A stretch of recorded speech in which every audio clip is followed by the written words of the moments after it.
नमस्कार, मैं हूं श्रुति श्रीवास्तव और आप देख रहे हैं सप्ताह का सबसे चर्चित शो खबर में दम है। और आज मैं आपको बताने वाली हूं कि राजस्थान में पूर्व की कांग्रेस सरकार का सबसे बड़ा सियासी नाटक, जिसका खुद अशोक गहलोत के ओएसडी रहे लोकेश शर्मा ने खुलासा किया। हम उस सियासी संकट को एक्सपोज करेंगे जिस पर पूरे देश की निगाहें थी। वहीं आपको बताएंगे कि सबसे बड़े गैंगस्टर का, गुर्गे के शूटर्स का कबूलनामा भी, जिसने सलमान के घर फायरिंग के लिए कैसे, कब और कहां ट्रेनिंग ली है। खबरें और भी रहेंगी, तो बने रहिए हमारे साथ और शुरू करते हैं खबर में दम।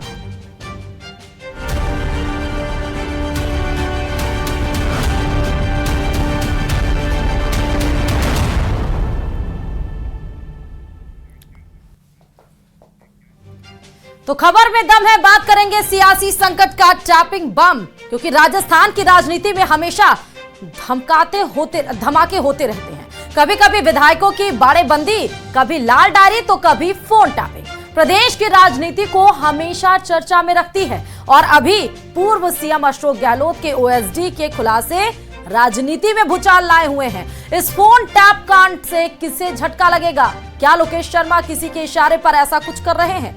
देखिए खास रिपोर्ट।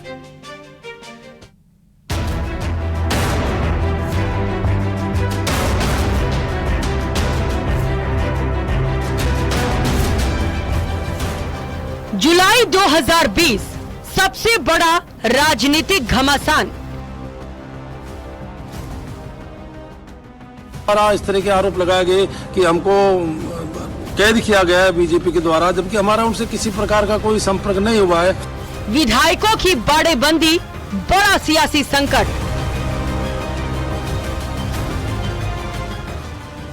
ना हमें किसी ने बंधक बना रखा है, ना हमारे पास कोई बाउंसर बैठे हैं। पायलट और अशोक गहलोत में तकरार कि आप अपनी कुर्सी बचाए रखें, लेकिन उसके लिए आप सही तरीका अपनाएं। की बात की थी हमने, आलाकमान से भी ये की बात की थी कि सचिन पायलट जी के साथ हैं, सचिन पायलट जी के साथ में रहेंगे। फोन टैपिंग और लोकेश का खुलासा। जैसे ही मुख्यमंत्री अशोक गहलोत को पता लगा तो ये सारा का सारा षड्यंत्र रचा गया। जो लोग उनके साथ गए थे उन सभी के फोन्स सर्विलांस पे थे, सभी को ट्रैक किया जा रहा था, इंक्लूडिंग सचिन पायलट। ये वो तस्वीरें हैं जब राजस्थान में कांग्रेस की सरकार थी और सरकार पर सबसे बड़ा सियासी संकट चल रहा था। पूरे देश की राजनीति में सबसे ज्यादा चर्चा राजस्थान की हो रही थी और दिल्ली तक राजस्थान कांग्रेस में घमासान मचा हुआ था। खबर फैल रही थी कि राजस्थान की तत्कालीन कांग्रेस सरकार गिर जाएगी और बीजेपी प्रदेश की कांग्रेस सरकार को गिराना चाहती है। सचिन पायलट मानेसर के एक होटल में अपने कुछ विधायकों के साथ जाकर ठहरे हुए थे और खबरों में गहलोत और पायलट के बीच सबसे बड़ी तनातनी बनी हुई थी। लेकिन तभी विधायकों ने एक और वीडियो जारी कर दिया था।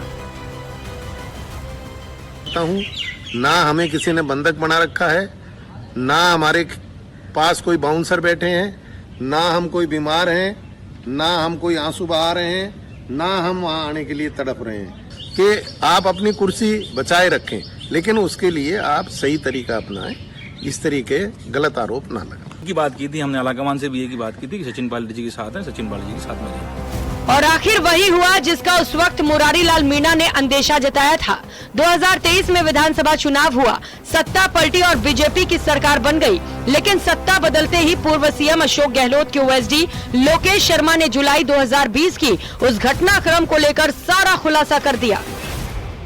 हम सभी ने सुना कि हमारे नौजवान नेता तत्कालीन उप मुख्यमंत्री सचिन पायलट जी ने ये कहा कि हम लोगों की सुनवाई नहीं हो रही थी, हम लोग अपनी बात कहना चाहते थे, इसलिए हम सब लोग एकत्रित होकर अपनी बात को कहने के लिए वही तरीका हमें मुफीद लगा। हम लोग इकट्ठे हुए और आला कमान तक अपनी बात पहुंचाना चाहते थे। लेकिन जैसे ही मुख्यमंत्री अशोक गहलोत को पता लगा तो ये सारा का सारा षड्यंत्र रचा गया।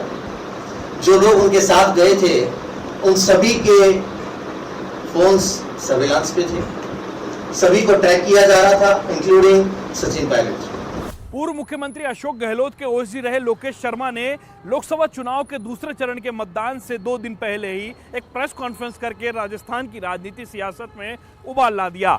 लोकेश शर्मा ने अशोक गहलोत पर आरोप लगाया कि उन्होंने अपनी सरकार को लेकर के सचिन पायलट को बीजेपी के साथ जोड़ते हुए बदनाम करने की साजिश रची और विधायकों के फोन कॉल रिकॉर्ड से लेकर के सचिन पायलट को इस तरीके से पेश किया गया कि वो बीजेपी के साथ मिलकर के अशोक गहलोत की चुनी हुई सरकार को गिराने जा रहे हैं। मुख्यमंत्री अशोक गहलोत ने इस पेन ड्राइव के जरिए मुझे ये सारी ऑडियो क्लिप्स दी और ये कहा कि मीडिया को आप सर्कुलेट कर दीजिए, और मैंने वो काम किया। अगले दिन अखबारों में जिस तरह से खबरें छपी और सभी को ये घटनाक्रम पता है कि जैसे ये ऑडियो क्लिप्स रिलीज हुई उसके बाद मुकदमे दायर हुए और जो सारा घटनाक्रम था कि किस तरह से खरीद फरोख्त की बात की जा रही है, कौन लोग हैं जो सरकार गिराना चाहते हैं, क्योंकि सीधे तौर पर केंद्रीय मंत्री गजेंद्र सिंह जी को इसमें इन्वॉल्व किया गया और ये आरोप लगाया गया कि बीजेपी के लोग सचिन पायलट के साथ मिलकर या बाकी के और जो विधायक हैं उनके साथ मिलकर सरकार को गिराना चाहते हैं। ऐसी मंशा थी ये साबित करने की कि इस पूरे खेल के पीछे भारतीय जनता पार्टी है, जबकि वास्तविकता ये नहीं थी। लोकेश शर्मा के खुलासे के बाद बीजेपी नेता राजेंद्र राठौड़ ने सीएम भजनलाल शर्मा को पत्र लिखकर उच्च स्तरीय जांच कराने की मांग की। साथ ही पुलिस कर्मियों पर भी एक्शन लेने की बात राजेंद्र राठौड़ ने अपने पत्र में कही है। इतना ही नहीं, लोकेश शर्मा ने पूर्व सीएम अशोक गहलोत से उस समय हुई बातचीत की रिकॉर्डिंग भी प्रेस कॉन्फ्रेंस कर मीडिया के सामने रखी और बताया कैसे अशोक गहलोत ने फोन टैपिंग के बाद बातचीत की ऑडियो क्लिप को वायरल कराया था। जी सर, अपन ने तो यूज तो किया, जो मैंने तुम्हें दिया था वो यूज किया ना। हाँ सर, अपन ने तो यूज वो किया था। अच्छा, पर सीएमआर का लैपटॉप था तुम्हारा था? नहीं, सीएमआर का नहीं था साहब, मेरा था। ठीक है, फिर उस लैपटॉप से मैंने उसको फोन पे लिया। ठीक है, फोन में जब कॉपी हो गया तो मैंने फिर सबको वो फॉरवर्ड कर दिया, जो मीडिया का मेरा ग्रुप बना हुआ है। लोकेश शर्मा ने ऑडियो बम फोड़ते हुए यह आरोप भी लगाया कि अशोक गहलोत ने सचिन पायलट पर उस समय आरोप लगाया था कि वो बीजेपी से मिलीभगत करके राजस्थान में ऑपरेशन लोटस को प्लान कर रहे हैं। इन तमाम आरोपों के साथ साथ ही लोकेश शर्मा ने यह भी कहा प्रेस कॉन्फ्रेंस करके कि अशोक गहलोत ने सचिन पायलट पर इतना प्रेशर बनाया कि वो अपनी बात मनाने के लिए आलाकमान को अपनी बात कहने के लिए मानेसर गए थे, लेकिन बाद में अशोक गहलोत को अपने विधायकों के साथ में 34 दिन होटल में रहना पड़ा और प्रेशर इतना बढ़ गया कि सचिन पायलट को अपने विधायकों के साथ में सरेंडर करना पड़ा और अशोक गहलोत सरकार बचाने में कामयाब रहे। इतना ही नहीं, लोकेश शर्मा ने सारे सबूतों को जांच एजेंसियों को सौंपने की बात कही और पूरे आर पार के मूड में उतर गए हैं। या और भी कोई मंत्री पर भी आरोप लगा रहे हैं? देखिए, मैं तो ओएसडी अशोक गहलोत जी का ही था। मैंने बाकी मंत्रियों के साथ या बाकी और लोगों के साथ तो काम किया नहीं। मैंने जो कुछ भी वहां देखा, जो घटनाएं मेरे सामने हुई, जिनमें मैं सीधे तौर पर साक्षी हूं, जो सबूत मेरे पास उपलब्ध हैं, मैं उन्हीं को लेके बात करूंगा और उन्हीं से संबंधित किसी भी जांच एजेंसी को मुझसे कहीं सहयोग की आवश्यकता होगी तो मैं उसे प्रदान करूंगा। लेकिन सीधे तौर पर जो भी एक माहौल बनाया गया कि गजेंद्र सिंह शेखावत की छवि को खराब करने के लिए, चाहे वो संजीवनी का मामला रहा हो या फोन टेपिंग का मामला रहा हो, जिस तरह से उनको उसमें घसीटने का प्रयास किया और बार बार ये प्रयत्न किया गया कि कैसे उनकी छवि को खराब किया जाए, क्योंकि उनके लिए लग रहा था कि सबसे बड़े दुश्मन वही हैं और सचिन पायलट जी हैं। तो वो जो काम कर रहे थे सिर्फ और सिर्फ अपनी कुर्सी को बचाने के लिए काम कर रहे थे और उसमें वो पूरी तरह से सफल। लोकेश शर्मा के इन तूफानी बयानों से सियासी घमासान मचा हुआ है। पीएम मोदी, सीएम भजनलाल शर्मा सहित पूरी बीजेपी कांग्रेस पर हमलावर है। कांग्रेस के मुख्यमंत्री के करीबी ने कल एक बड़ा चौंकाने वाला खुलासा किया है और सार्वजनिक रूप से किया है, और अभी तक कांग्रेस के मुंह पर ताले लगे हुए हैं। वो कह रहे हैं कि पेपर लीक यानी नौजवानों के भविष्य के साथ इतना बड़ा खिलवाड़। वो कहते हैं कि राजस्थान में जो पेपर लीक हुआ वो पेपर लीक में गहलोत सरकार, कांग्रेस के गहलोत की सरकार खुद शामिल थी। अशोक गहलोत साहब के ओएसडी ने जिस तरह की बातें कही हैं और उन्होंने जो खुलासा किया है वो मैं ज़्यादा नहीं कहना चाहता, वो आपके सामने है कि हम कितना राजनीति में कैसा करते हैं, ये सभी आपके सामने है। मैं आपको बताना चाहता हूँ, जनता जवाब देना चाहेगी भ्रष्टाचार का, जनता जवाब देना चाहेगी युवाओं के साथ पेपर लीक करके किया कुठाराघात का, जनता चाहेगी तुष्टीकरण का जवाब देना।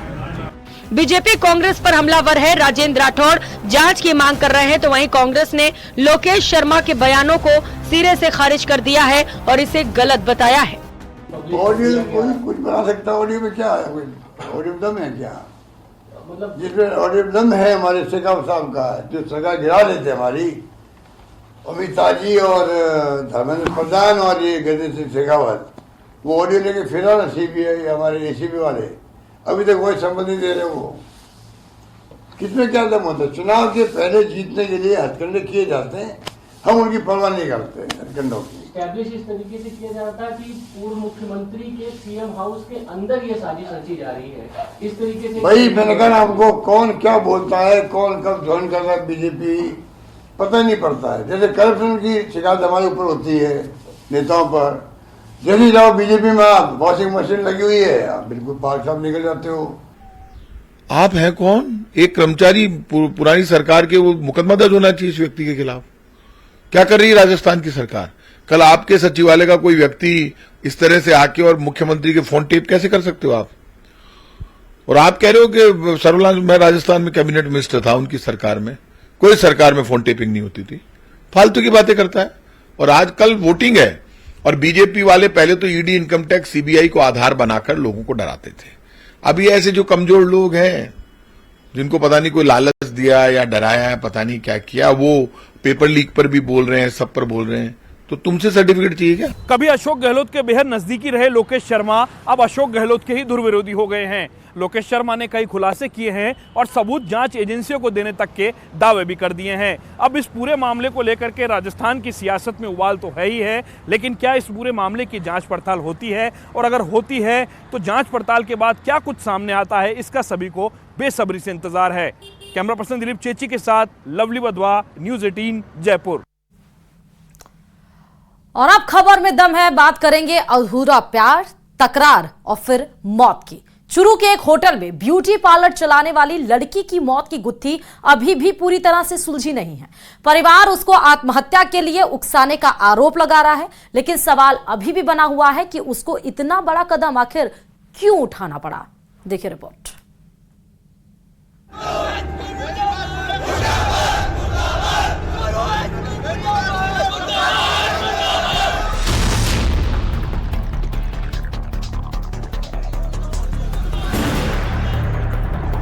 चूरू शहर के होटल सनसिटी के लेडीज ब्यूटी पार्लर में 24 साल की युवती की लाश मिली। युवती होटल के लेडीज ब्यूटी पार्लर में ही काम करती थी और वहीं पर उसकी संदिग्ध हालत में पंखे से लटकती लाश मिली। युवती की मौत के बाद काफी हंगामा हुआ।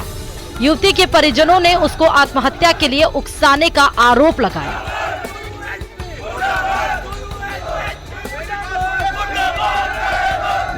सुबह गई तो शाम को लेट आने पे घर वाले हम वहाँ पे जाके देखा तो वहाँ पे अमजद, अरशद और वाहिद और मुजफ्फर, इन 4 लोग वहाँ पे मौजूद थे। हमें उन चारों लोगों पे ही संदेह है कि उन्होंने हत्या करी है और या फिर ऐसी परिस्थितियाँ उत्पन्न करी है जिससे हमारी बहन को सुसाइड करने का मजबूर किया गया है। परिजनों ने बताया कि युवती होटल सन सिटी के ब्यूटी पार्लर में काम करती थी।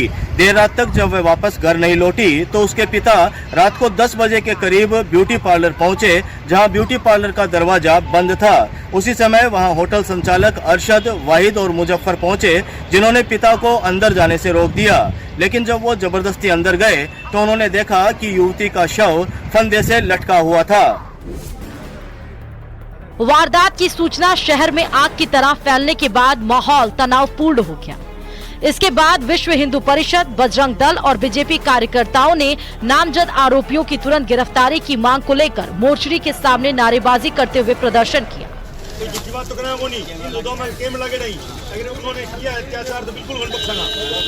सैकड़ों लोग बाजार बंद कर इकट्ठा हुए और होटल में अनैतिक कामों को लेकर भी हंगामा किया और अनैतिक गतिविधियों का संचालन कर रहे होटलों पर बुलडोजर चलाने की मांग की। बंद और विरोध प्रदर्शन को देखते हुए डीएसपी सहित पुलिस का जाब्ता भी तैनात किया गया था, जिसके बाद पुलिस प्रशासन ने मांगों को लेकर समझाइश की।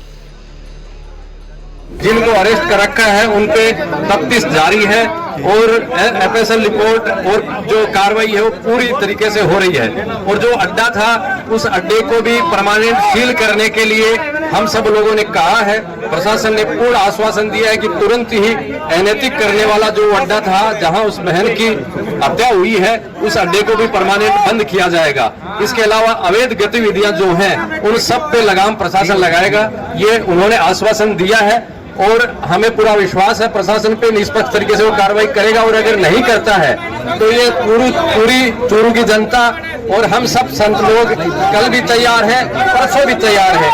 आगे ये आंदोलन इससे भी बड़ा हो सकता है। परिजनों ने हत्या की आशंका जताते हुए होटल संचालक अरशद खान, वाहिद, अमजद और मुजफ्फर पर आत्महत्या के लिए उकसाने का आरोप लगाया। तो वहीं युवती की मौत मामले में नया मोड़ भी सामने आया। पुलिस की प्रारंभिक जांच में चौंकाने वाला खुलासा हुआ। युवती का शहर के एक शादीशुदा टीचर से प्रेम प्रसंग चल रहा था और वो उससे शादी करना चाहती थी। टीचर ने उससे दूरी बना ली थी। वहीं उसकी पत्नी ने भी युवती को दूर रहने को कहा था, जिसके बाद भी वो इसी से शादी करना चाहती थी और इसी से परेशान होकर उसने आत्महत्या कर ली। अभी तक के अनुसंधान से, घटनास्थल के निरीक्षण से, पोस्टमार्टम रिपोर्ट से ये क्लियर है कि लड़की ने पंखे से लटक के आत्महत्या ही की है। इसमें अन्य कोई एंगल सामने नहीं आया है। लड़की के कुछ दोस्त थे जिसके कारण वो शायद परेशान थी, इस बात को लेकर उसने आत्महत्या की है। और अभी भी मुकदमे का डीवीडी का हम इंतजार कर रहे हैं कि उसका और विश्लेषण कर पूर्ण अनुसंधान करें। हालांकि युवती की मौत के बाद उसके परिजनों के द्वारा 4 नामजद लोगों के खिलाफ हत्या की आशंका और सुसाइड के लिए मजबूर करने का आरोप लगाते हुए कोतवाली थाने में नामजद मुकदमा दर्ज करवाया गया था, जिसके बाद पुलिस ने कार्रवाई करते हुए अरशद, अमजद और वाहिद को डिटेन कर लिया था। चूरू से मनोज शर्मा की रिपोर्ट। और अब बात अभिनेता सलमान खान के घर के बाहर फायरिंग मामले की, क्योंकि वहां पर बिहार में होली 16 राउंड की गोली आखिर साजिश कैसे डिकोड हो गई। हर दिन एक नया खुलासा हो रहा है। जिन 2 शूटर्स ने फायरिंग की, अब उन्होंने जो खुलासा किया वो चौंकाने वाला है, क्योंकि उनको ट्रेनिंग दी थी सबसे बड़े गैंगस्टर के गुर्गे ने, जो खुद गैंग वॉर का शिकार हो चुका है। देखिए रिपोर्ट।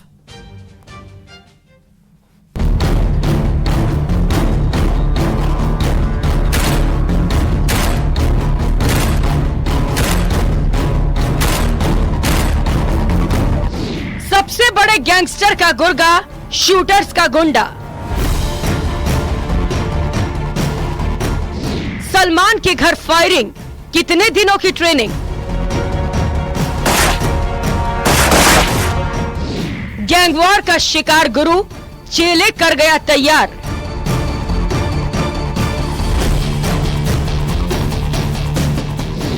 बिहार में होली 16 राउंड गोली, साजिश डिकोड।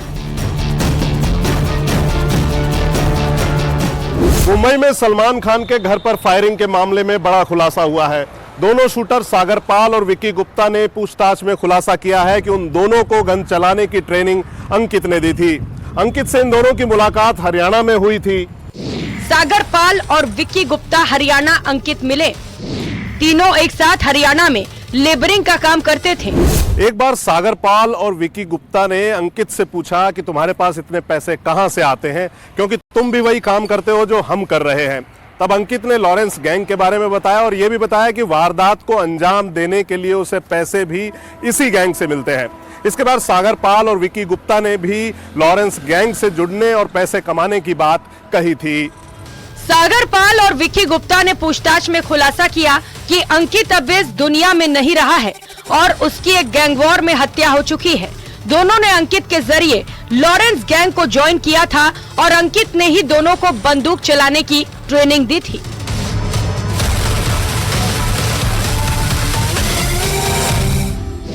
क्राइम ब्रांच सूत्रों के मुताबिक 18 मार्च को होली के दौरान जब दोनों शूटर बिहार गए थे तो अपने एक साथ पिस्टल और 16 राउंड गोलियां लेकर गए थे। वहां पर उन्होंने उन्हीं गोलियों से फायरिंग की, ट्रेनिंग ली और 2 अप्रैल 2024 को वापस मुंबई आ गए थे।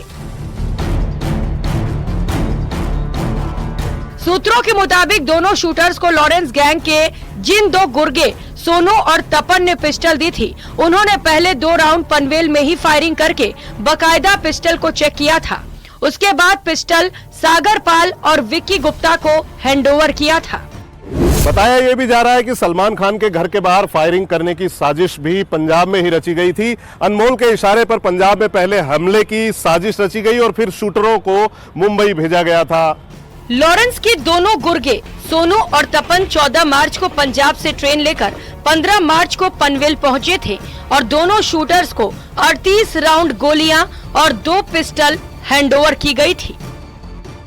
शूटर सागर पाल और विक्की गुप्ता ने कुल 30 राउंड में से 5 राउंड फायरिंग सलमान खान के घर पर की थी, जबकि 17 राउंड गोलियां क्राइम ब्रांच ने सूरत की तापी नदी से बरामद की हैं। क्राइम ब्रांच के मुताबिक शूटरों को गन मुहैया कराने वाले सोनू और तपन को लॉरेंस के बगल वाले गांव भवानीगढ़ संगरूर से गिरफ्तार किया गया है, जो वहीं पर रहकर लॉरेंस के लिए कई साल से काम कर रहा था।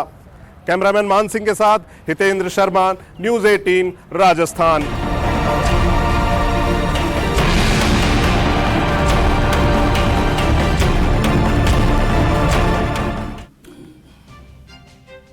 तो खबर में दम है फिलहाल अभी के लिए इतना ही, लेकिन खबरों का सिलसिला जारी है। बने रहिए न्यूज़ 18 राजस्थान के साथ।